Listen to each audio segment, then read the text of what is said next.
unbelievable, unbearable. And now, a 50-day sea expedition attempts to crack its mystery, uncovering the improbable creatures that somehow thrive at this merciless alien edge of our planet.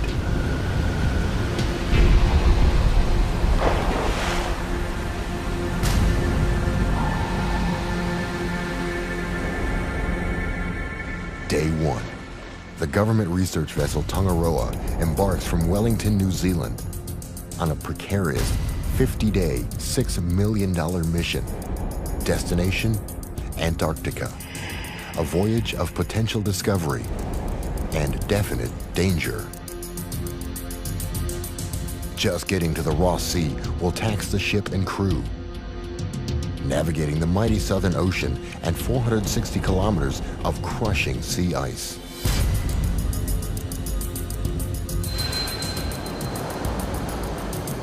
In this International Polar Year, Tongaroa will join 17 other ships in a top-to-bottom census of Antarctic marine life. And Andrew Leachman is its captain. Like a telephone directory of everything that's down there, because it's never really been done. But satellite charts show the worst icing condition in years. Even with Tongaroa's 70-meter-long reinforced hull, this could be a mission impossible. Though we can hardly wait to get his hands on the strange, scaly creatures from the sea floor, marine biologist Andrew Stewart knows it'll be no dip in the ocean. The ocean is a very difficult environment to study. Down here in the Southern Ocean, everything is that much harder.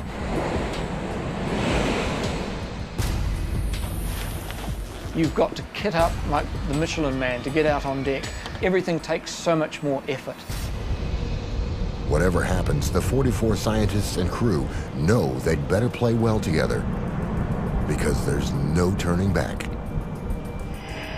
They certainly won't lack toys.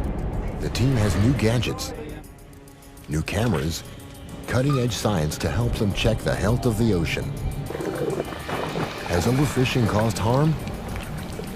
Is global warming forcing a sea change? The scientists aim to find out.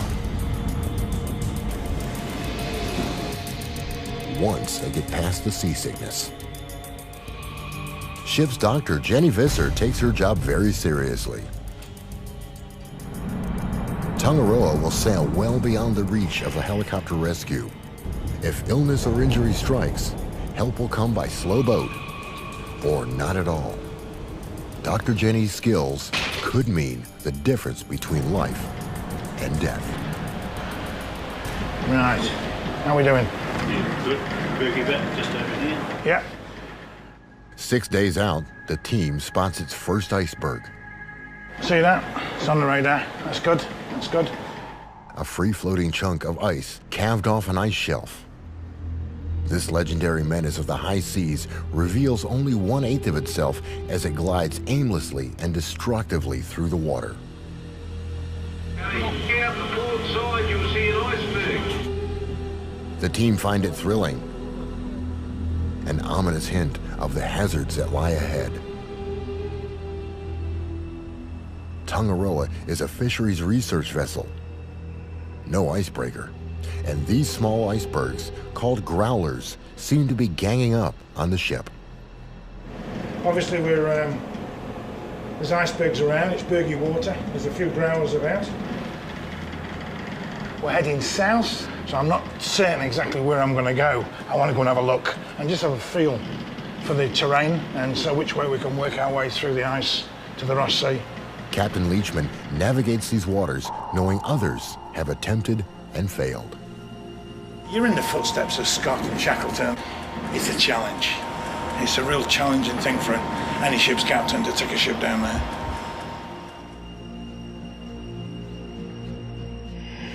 In 1914, Sir Ernest Shackleton's ship, Endurance, became trapped in sea ice. He and his crew spent a grueling winter battling the elements until the ice ultimately crushed and sunk the ship.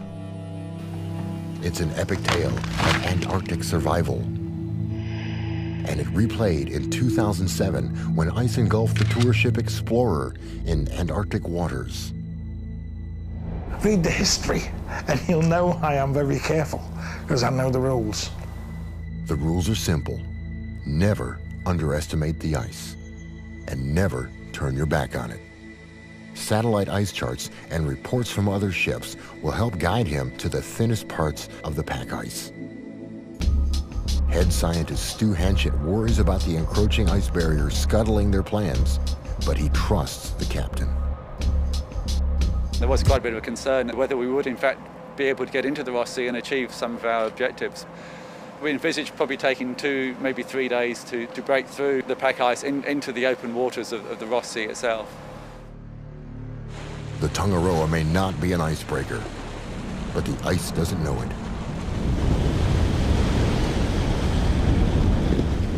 The sharp prow makes short work of it, for now.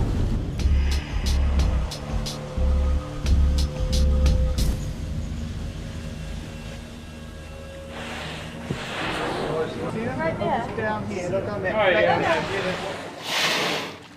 Off the stern, the minke whale finds sanctuary, scarfing down a hearty meal of krill among the ice chunks. Minkies can grow nearly 9 meters. Positively puny compared to their blue whale cousins, who can stretch to more than 3 times that size. And that means an awful lot of krill to sustain a healthy population of whales, penguins, and seals. Especially the crab-eater seals, who also make their home on the shifting ice, slurping down krill, not crabs. Each year, they eat about 25 times their body weight in krill, filtered through their interlocking strainer-like teeth. And these ever-popular emperors of Antarctica will pass the dark and brutal winter by mating. They'll brave temperatures lower than -40 to lay eggs and raise their chicks. The work these scientists do down here could help all these animals survive an uncertain future. Each night, 3 hours of darkness brings new danger to the ice-clogged waters. Safety depends on constant vigilance.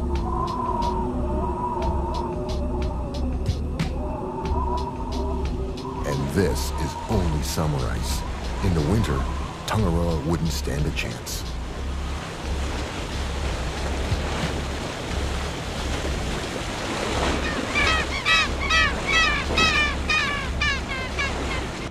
Right, how are we doing? Let's look. At last, the ship breaks free.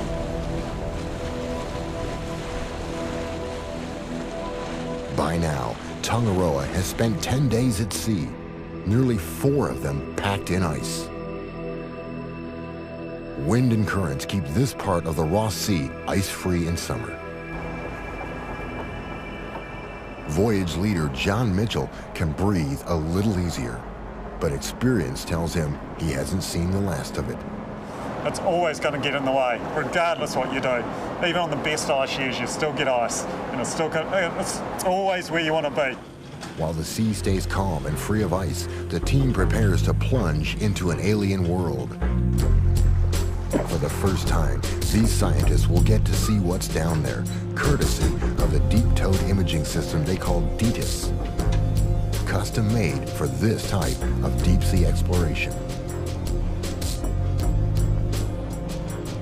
Its high-definition video and stills cameras will act as the team's eyes in this high-pressure, low-light environment.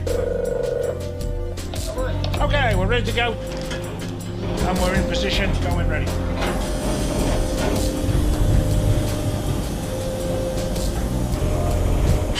No one has actually field-tested the unit in such icy conditions before. Too late to think about that now. Like an explorer dispatched to a foreign world, the imaging system begins its fact-finding mission. The scientists hold their breath. Yeah, this is the dry lab. We're on channel 15, mate. Roger that, thank you. Nobody really knows what's down here. At last, the ocean floor. Andrew, could you just hold there for a moment, please? Recording now. To a marine biologist, this is big. Like the first moonwalk. As the live video images come up from the seabed, the scientists log what they see and strain to find things they've never seen before. They will trawl for an hour, the length of a videotape, giving the team their first tantalizing image of polar marine life in perpetual nighttime. There's quite a lot of fragments of things here, isn't there?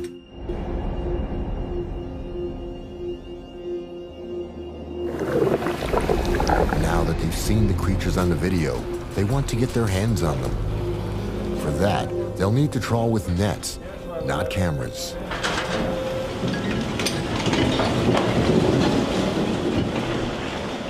They approach trawling systematically. First, they'll trawl the bottom of the ocean, sweeping across the floor to sample the bottom dwellers. Then they'll trawl at mid-level, collecting samples of free-swimming fish. Then skimming the surface for plankton. They'll also use specialized equipment to sample water and mud from directly beneath the ship to study its microbes and chemical makeup. As a commercial fishing practice, bottom trawling dredges up worldwide controversy because of damage to the seabed. Science, however, takes a gentler approach. You know, we have limited our trawls to about 15 or 20 minutes bottom time.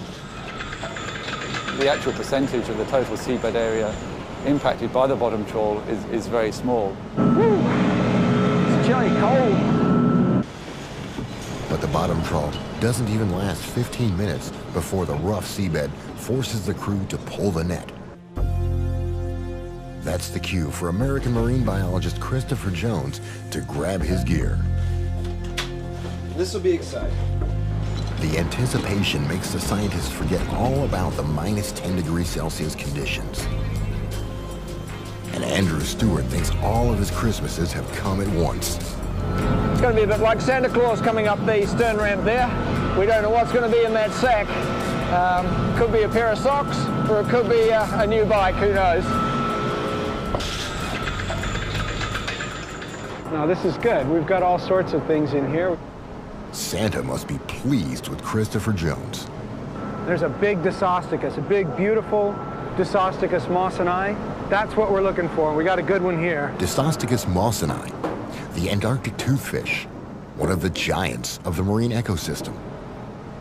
On the menu, it goes by Chilean sea bass, and it's harvested by the thousands. If it disappears from the ocean, more than dinner's at stake. A nice diverse catch here. It could mean an ecosystem on the brink of collapse. This is the fish that is probably the most economically important species that's being caught by the commercial fishery in the Southern Ocean. This is a fine specimen here of an Antarctic toothfish. This big guy tells the crew that all's well down below. The undersea camera built up the team's expectations about what they might collect. The bottom trawl net delivers on its promise. Sponges, among the most primitive sea animals, have no nervous or digestive systems. They feed by filtering water through their pores. The trawl brought up an exotic specimen that weaves its body out of silica. That's a hexactinellid sponge, which is also known as a glass sponge, and a very slow growing, very irritating if you get any of the spicules on you. And Santa's sack has delivered a special gift for Andrew. Snailfish. Fantastic. Snailfish are poorly understood, and Andrew may have found a new species. Some of these beauties down to the lab. Good of all.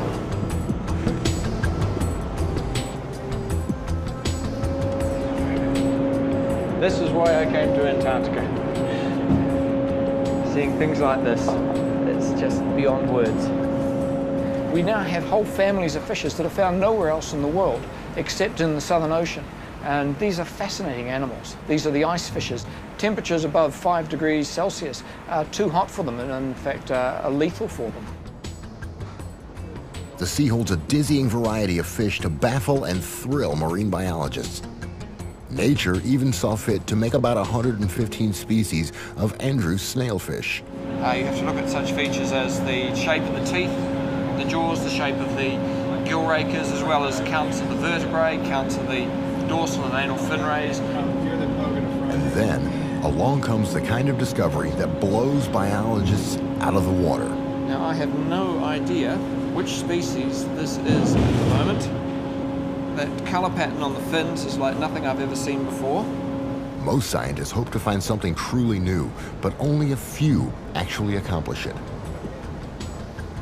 Andrew might have discovered yet another new species, making him the first human to lay eyes on this creature that's evolved over millions of years. Though cut short, this first trawl offers something for everyone. Oh, I'm very happy with the first trawl. Yeah, we only had 10 minutes on the bottom.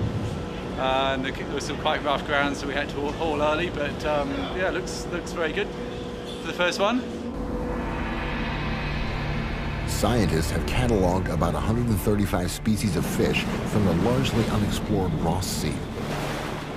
On this expedition, the team intends to add a new chapter to this Antarctic fish story.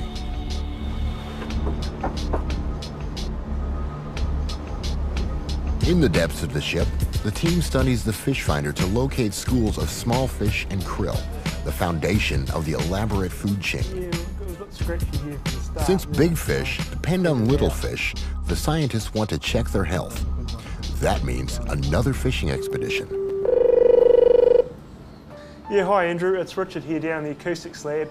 We're seeing a bit of a mark on our sounder down here. We're quite interested in doing a mid-water trawl. The target's spotted, the net's deployed.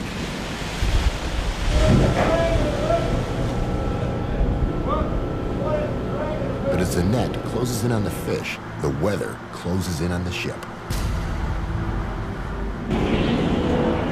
Unlike the previous trawl, this monster mid-water net will trawl between surface and the sea bottom, scooping up the free-swimming fish. This is the bit that's going into the trawl, and all these little red tick marks through here, that tells us we're catching fish. So everything's looking good, isn't it, Andrew? It is indeed. Menacing clouds gather on the horizon. A sudden turn in the polar weather can endanger equipment and anyone caught on deck. Okay. We'll haul it down. Alrighty, coming up. There she comes. The wind from the approaching front hits suddenly. Before they can get the net on board, a full gale sends its fury.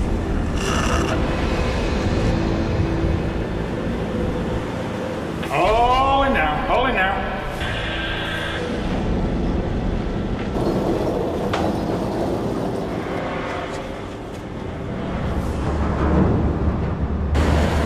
With the stern ramp open, the angry sea floods the deck.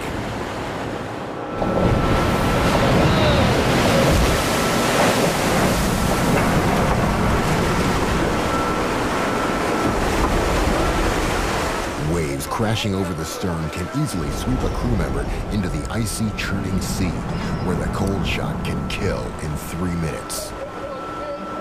But the crew won't abandon the catch. The net overflows with silverfish, a very healthy sign.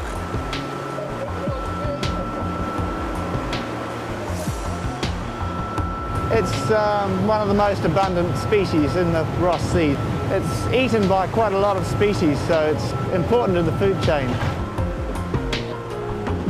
Among the mass of silverfish, Andrew spies a lethal predator most likely feeding when snared. What's the name of that again, Andrew? Daggertooth. A daggertooth. Wonder what was called that. Stick your finger in his mouth, Chip. This striking find wields a mean set of choppers. It's a pretty fish. Comes up underneath like that, bites down, chomp, reverses, and it severs the spinal cord. It's paralysing that fish, turns around. The ferocious storm puts a halt to the science program. The ship slows down to ride it out. Nature runs the show now, and the team battens down the hatches. This isn't fun, you know. Despite the boats pitching and rolling, life goes on. A well-stocked galley serves those who could still manage to keep the food down. Whatever the sea throws at them, the team takes in stride. Though striding in heavy swell does take some practice.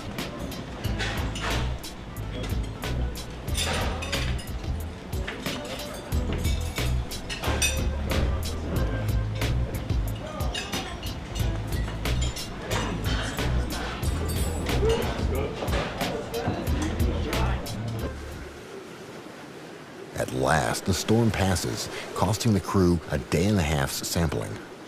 You might get caught up in the science, John.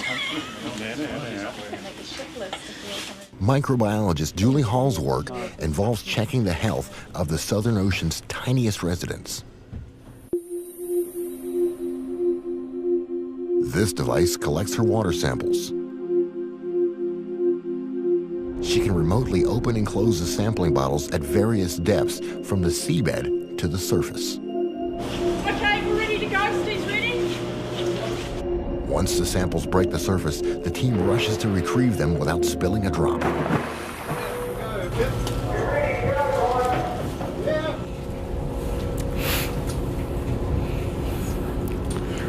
As you can see, it's a difficult and dangerous operation, and the deck crew have to be really careful bringing it on board in such rough and slippery conditions.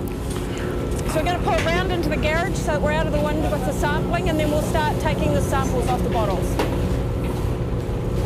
She wants to see if increased greenhouse gases in the ocean have any effect on life down here.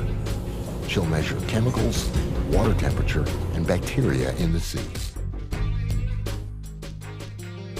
We've got the water from that coming out and going in about 10 different directions for analysis of nutrients in the water, chlorophyll, phytoplankton. We're also looking at viruses, the microzooplankton, those very, very tiny zooplankton. Her work in this far-off sea may have global implications, but Julie's about to feel the full weight of her isolation from the world back home.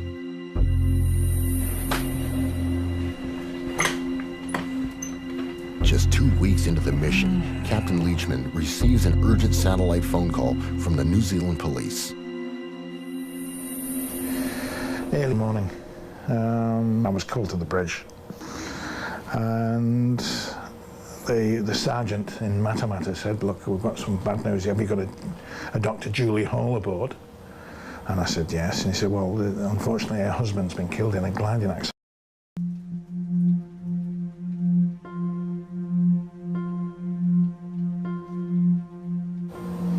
Anyway, what I did do is got Julie up and sat her down. It was my duty to inform her. And it's a very, very difficult thing to do. So I'm awfully sorry. I've got some bad news, and your husband's been killed. Julie's husband, Dr. Trevor Atkins, was also a scientist. He died while competing in a gliding competition. He was competing in the New Zealand Championships, and he'd had an accident very close to the airfield and had been killed instantly on impact at the site. I explained that I would do everything in my power to get her home. But the difficulty, of course, of being isolated where we were, there's no guarantee we could get her off.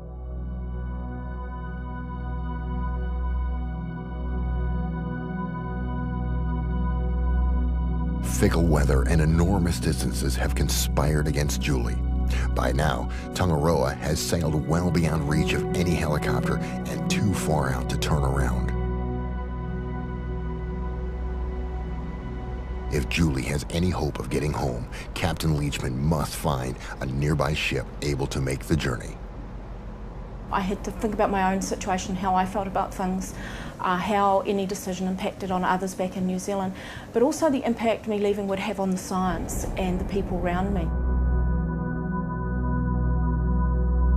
With With the weather deteriorating and the nearest ship at least 3 days away, Julie has to make an immediate decision: stay with the mission or return home to her family.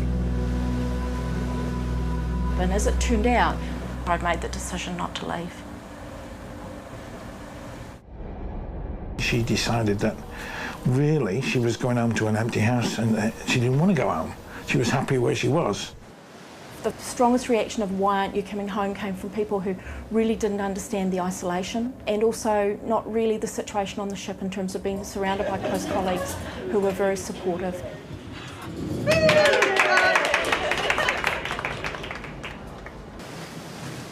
As they edge their way along the Ross Ice Shelf, the wind kicks up an icy spray. Just another summer day in the Antarctic. The temperature plunges to -14 Celsius and spray freezes on contact.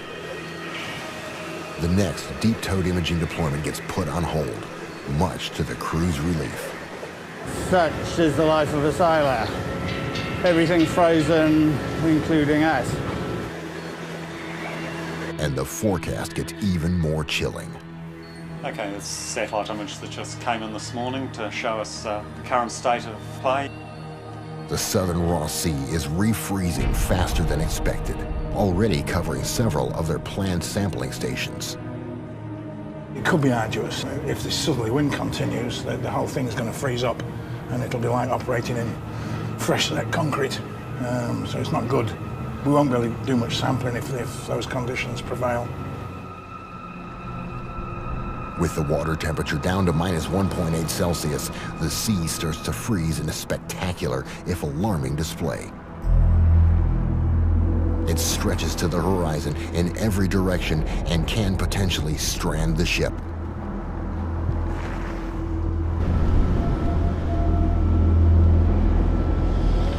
Don't like it when it's really thick. I really don't. I'm always frightened I'll do a Shackleton. The pancake ice has begun, heralding one of the planet's greatest annual displays, the freezing of seas around Antarctica. Over winter, the event effectively doubles the size of the continent.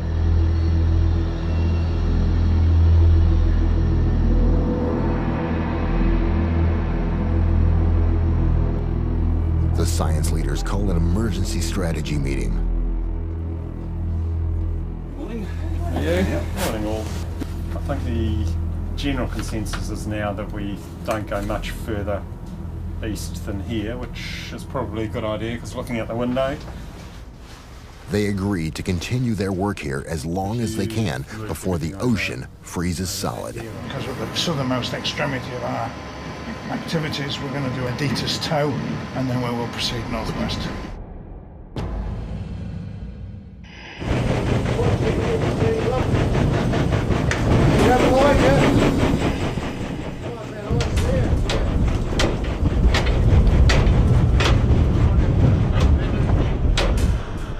It's like fishing in a margarita.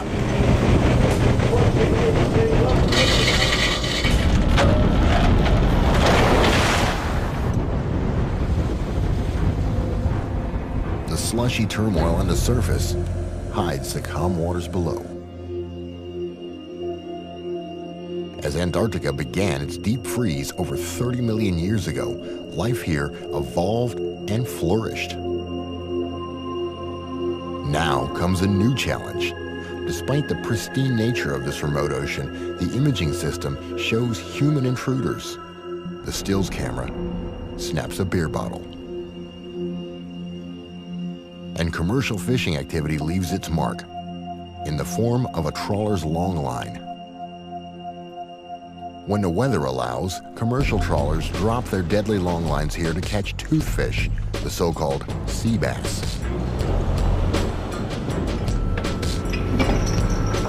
This healthy specimen means more than tonight's dinner special. Sizable toothfish, you reckon? It's the poster child for good fishing management. Elsewhere in the southern seas, indiscriminate practices have dangerously depleted its relative, the Patagonian toothfish. But stricter Antarctic regulations allow us to have our fish and eat it too. Christopher Jones hopes it stays that way. It's the one fish that human beings are having the greatest impact on.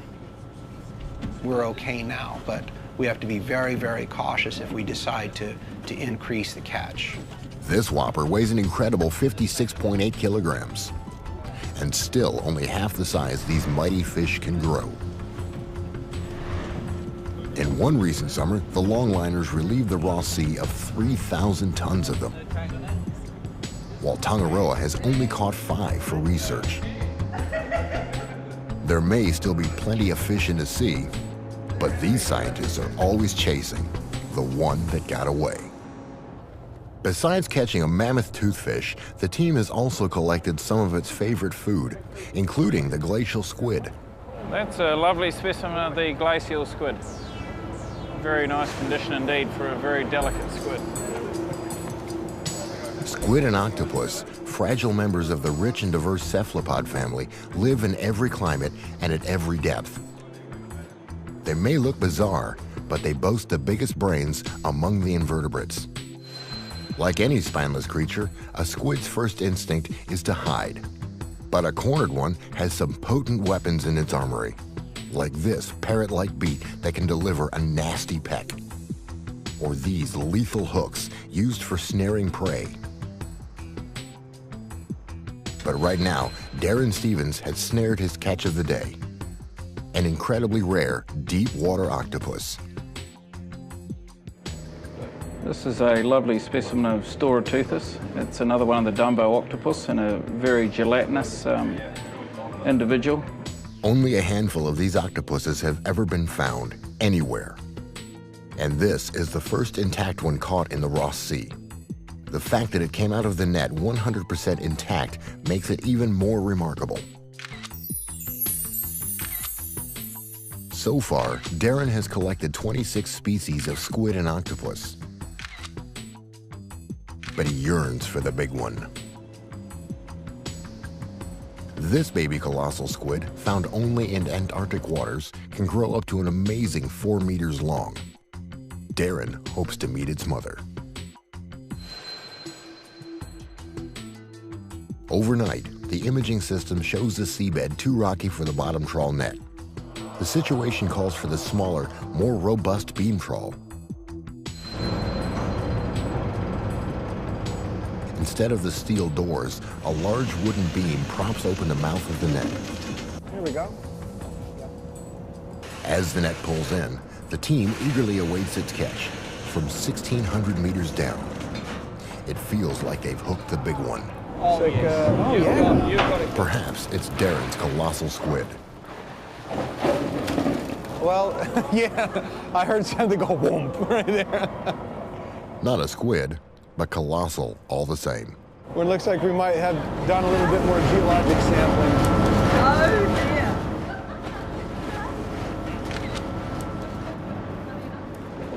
The deckhands get left with the heavy lifting.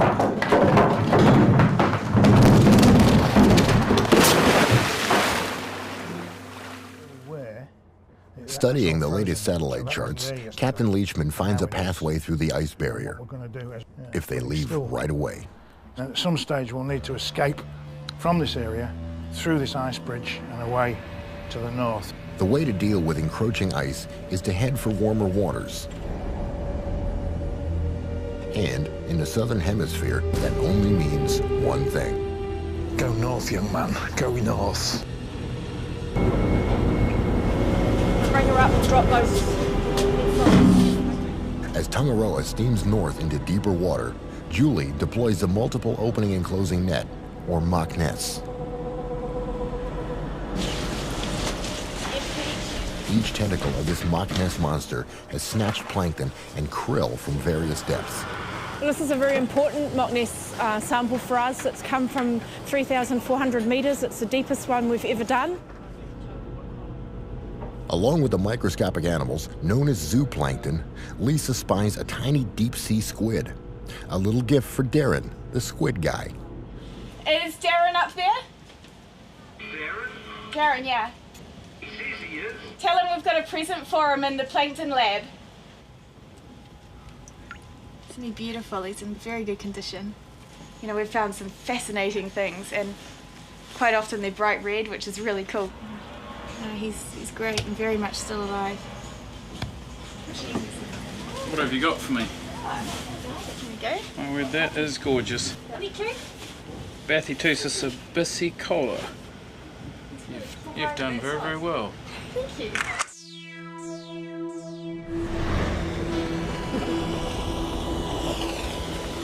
As Tangaroa nudges north into the sea ice, the work in the plankton lab goes on.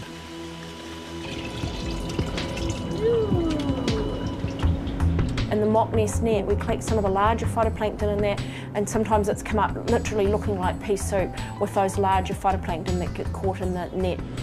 I'm amazed at the amount of life in here. It certainly looks quite productive, a lot more productive than I'd imagined for Antarctic waters. But I guess something's got to be there to feed the krill, which live down here. The mid-trawl net hauled up plenty of krill, and Chris gets the smelly job of weighing and measuring every last one of them. It's the only way to calculate how many of these crucial crustaceans inhabit the Ross Sea. Krill really drive most of the ecosystem. That is all the land-based predators, the penguins, the seals, the birds, most of the fish species, whales, they're all highly dependent on krill. The arrival of two humpbacks delights the team. Whales, can I just drop it down? Oh, nice. Whales! They've come for the krill, of course, gorging themselves before migrating back to their breeding grounds in the Pacific. This is great. It couldn't be any better. The sun is shining and it's just a beautiful day. The ice is right behind those whales.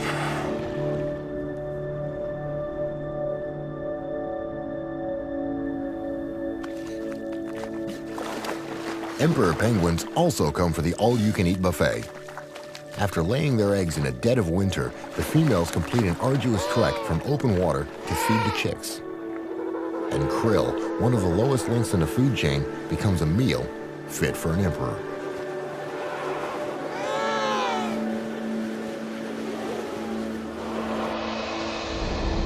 "33 days into the expedition, Tangaroa breaks into open water again.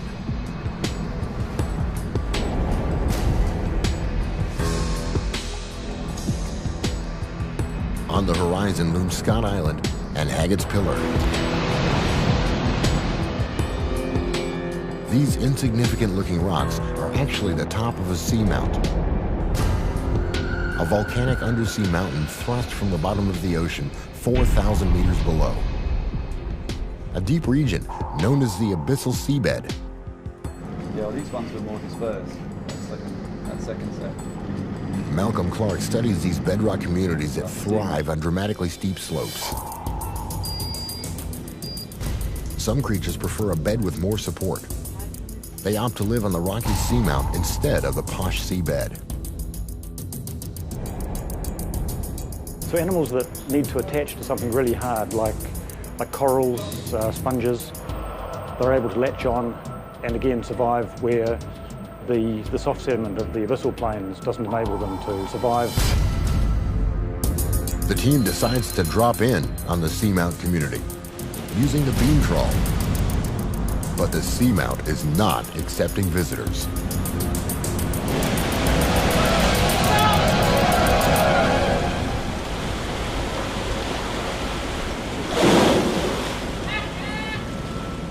Up comes nothing but the tangled cables of the broken trawl.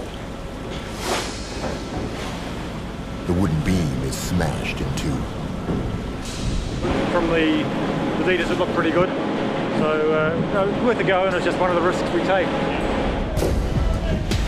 They need to repair it, or they're dead in the water. The crew is optimistic. It's not going to take long. I mean, if you give us an hour or so, we're done with it. They cut out the tangled wire and splice it back together. And where would a sailor be without his knots? practicing the crocheting. Before long, they're back in business. Having braved ice storms, broken equipment, and rough seas for almost 2 months, the team braces itself for the most high-pressure assignment of all. They will delve 3,500 meters into the abyssal plain, a depth almost as high as the Swiss Alps. To prepare for the mission, team members perform an exacting scientific endeavor, decorating polystyrene cups. Because they've been made and compressed with air, when we put them down to the deep, they'll hopefully compress and get smaller and smaller and smaller, and eventually we hope they'll turn out basically like thimbles. It will endure 300 times more pressure than we experience every day.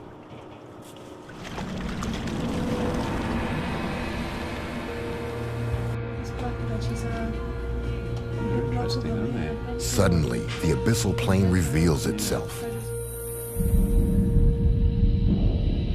It looks barren, like the surface of Mars. But a closer look reveals life. No one has ever witnessed sights like these in Antarctica before.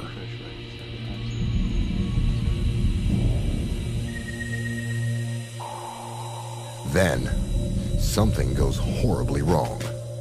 We've just lost the video. Yeah, we just noticed that now. We're just going to see what happens. We're wondering what's going on. It could be a minor malfunction or a catastrophic failure. It just concerns me when you get to that depth and it suddenly goes, you sort of think, oh god, the pressure hasn't broken a seal or something. They haul the apparatus back up and see the problem right away. Oh dear. That dripping water out. That's not supposed to happen. Yeah, what's happened is the pressure has been too great for the glass in the bottom, and it's got a hairline crack across it. Remarkably, the camera continued to operate, allowing Chas Marriott to replay its destruction. You can see a crack started to form across the glass lens on the front of the housing, and as we scroll through the frames, you can see water starting to seep into the housing. It's these blurry bits here, and slowly filling up the bottom of the housing, and the lens of water evens out across the glass. You can still see all the photos quite clearly again. Yeah, pretty exciting. For the rest of the team, the experiment is a crushing success. 300 atmospheres of pressure, bearing down equally on all sides, have miniaturized them without damage. Oh, they're great. Even the illustrations and lettering remain in perfect miniature. The team also take the opportunity to trawl the bottom, having fed out more than 5,000 meters of the repaired cable into the sea.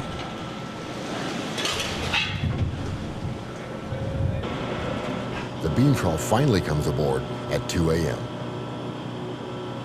And after 6 hours of waiting, the team gets its reward. 12 buckets of mud and 1 single fish. But in this mud lies many delectable delights, like this sea cucumber. It's hard to see where's front and back. That would be, I guess, another oral appendage. He's wagging his tail, though.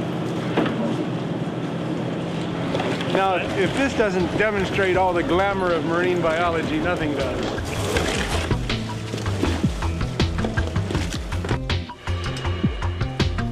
Karine has cleaned up her sea cucumber for a better look.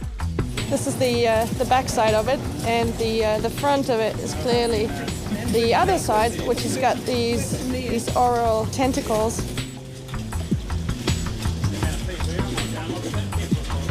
Then, Karine finds an even more curious specimen. It has something quite interesting at the front, which sort of liken it a little bit to as a hippopotamus. We don't know how many are down there. We don't know how common this is. I have never seen anything like this before. Sea cucumbers are the ocean's vacuum cleaners, walking along the bottom, sucking nutrients out of the mud they eat. The video enables the scientists to observe them in all their sluggish action. Scientists recognize about 1,200 species of sea cucumbers, none of them very attractive, except maybe to a marine biologist. But as the expedition winds down, they'll encounter creatures strange by any standard. 44 days into the voyage, and the last day of sampling has arrived. It's also Andrew's 50th birthday. The team has stayed up late to prepare a surprise.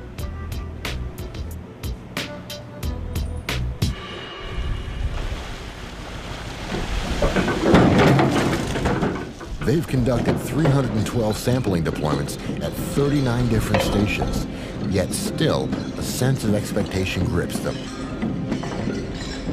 This is the last bottom trawl of the cruise.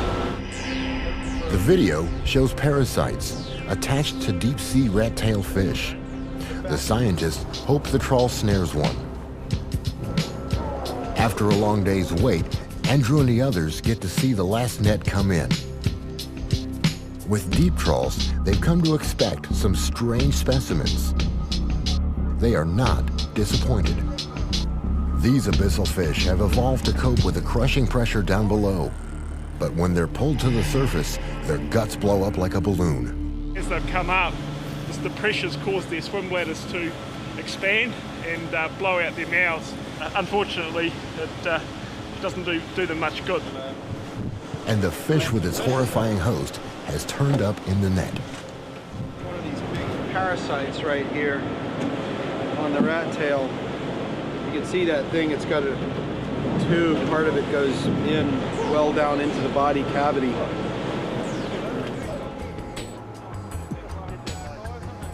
Today, Andrew receives a birthday gift only a biologist could love, an ambush predator with a mouth of needle-sharp teeth. And the scientific name for this one is Kali, named after the Hindu goddess of destruction. These fish have a remarkable ability to swallow prey much, much larger than themselves. And the whole stomach area just unzips and expands. This is just a great find. It's the first find for this expedition, first record of this family in the Ross Sea. As the mission winds down, the scientists log the last of the specimens. This snapshot of Antarctic biodiversity will be compared with the results of expeditions to come.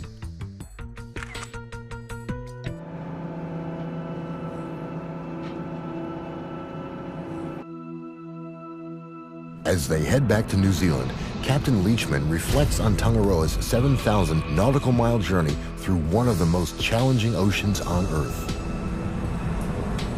Once you've had a touch of it and seen the visibility, you see 200 miles, see Mount Melbourne pink in the midnight sun. Oh, I mean, there's no, words can't describe just the beauty of it all. It's wonderful. And would he go again? Oh, of course.